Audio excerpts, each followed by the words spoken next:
Episode 4, The War in the Ninth Realm, The Hope for a Miracle from U.S. President Roosevelt. Crackling static, a cough. Then the familiar resolute voice boomed across the airwaves.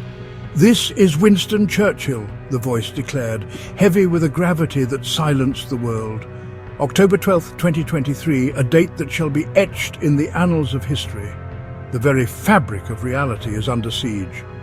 His words, though spoken from a bygone era, resonated with an urgency that transcended time. The world had believed the horrors of World War II to be confined to history books. They were wrong.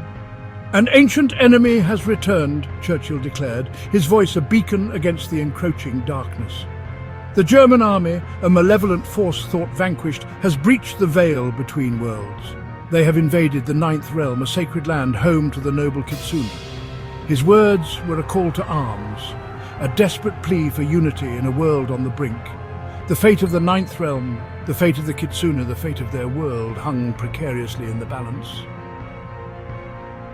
News update at 6:40. General Schmidt has been scouting the realm, allowing Adolf Hitler to breach the veil and help take over the realm. The Ninth Realm, a tapestry of ancient forests and shimmering rivers, was now marred by the ugly scars of war. Towering trees, once vibrant with life, stood as charred skeletons against the smoke-filled sky. Crystal-clear rivers ran red, reflecting the flames that danced across the horizon. The air, once alive with the music of nature, now echoed with the deafening roar of artillery fire and the chilling screams of the fallen. The serenity of this mystical realm had been shattered, replaced by the cacophony of chaos. At the front lines, the German army stood firm, a well-oiled machine of destruction. Their tanks, adorned with the ominous Iron Cross, cut through the once pristine landscape, leaving trails of devastation in their wake. Their soldiers, faces hardened by battle, fought with a ruthless efficiency that spoke of a terrifying familiarity with war. They had erected fortifications, their barbed wire and trenches carving ugly gashes into the landscape.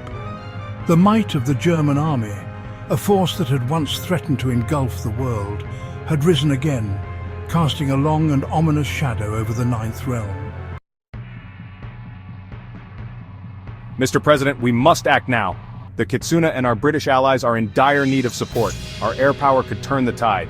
In the Oval Office, far removed from the chaos of the Ninth Realm, President Roosevelt wrestled with a weighty decision. Reports from the front lines were grim, painting a picture of a desperate struggle against an implacable foe. The Kitsune, ancient and powerful beings of magic, were valiant, but they were outmatched. Their magic no match for the brutal efficiency of modern warfare. I understand the gravity of the situation, Ambassador, but deploying our forces is a decision that cannot be made lightly. Ambassador Zachary, a seasoned diplomat with a reputation for unwavering resolve, stood before the president's desk, his face etched with concern. He pleaded for immediate intervention, for the deployment of American air power to support the beleaguered Kitsune and their British allies. Mr. President, with all due respect, we cannot stand idly by while the Kitsune are crushed beneath the heel of tyranny. They are our allies, bound to us by ancient pacts and a shared enemy. His words echoed in the silence of the Oval Office, a plea for action against the backdrop of Roosevelt's hesitation. The Kitsune are a proud and noble people, but their magic is no match for tanks and bombs. They need our help, Mr. President. They need it now. The fate of the Ninth Realm, Zachary knew, hinged on air superiority. The German Luftwaffe, though formidable, was stretched thin, their attention divided between multiple fronts. A decisive strike by Allied aircraft, he argued, could cripple the German advance, buy precious time for the Kitsune to regroup and mount a counter-offensive. He spoke of the British pilots, brave men and women fighting valiantly against overwhelming odds. Their Spitfire and Hurricane fighters, though symbols of courage and defiance, were being outmaneuvered, outgunned. They needed the support of American P-51 Mustangs, aircraft renowned for their speed, range and firepower. The specter of another world war, a conflict that could engulf the entire planet, looms large in my mind. I understand the plight of the Kitsune.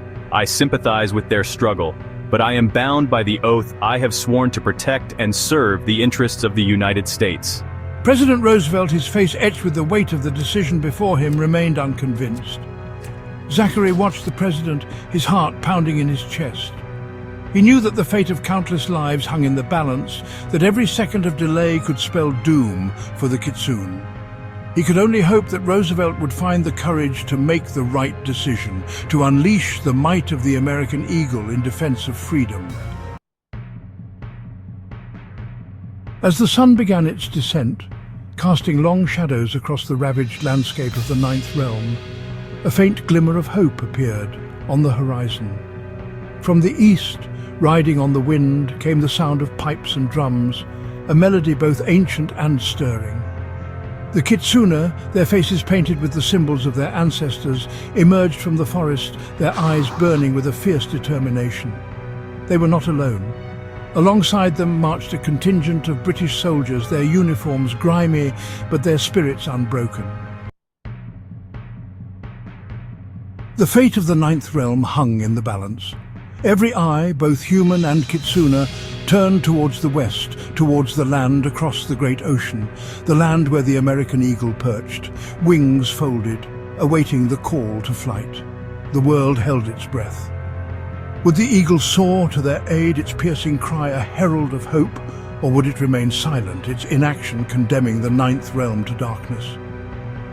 The answer, for the moment, remained shrouded in uncertainty. The waiting game had begun. As the world waited with bated breath, a chilling revelation emerged. Time at 0700 hours, a clandestine news segment broke the silence, its message reverberating through the anxious hearts of the Ninth Realm. Breaking news.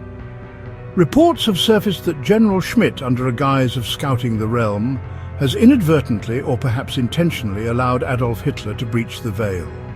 This breach has given the dictator a foothold in the Ninth Realm, his dark influence spreading like a shadow across the land.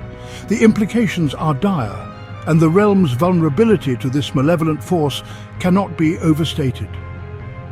The realm's inhabitants, already teetering on the edge of despair, now faced a new, more insidious threat.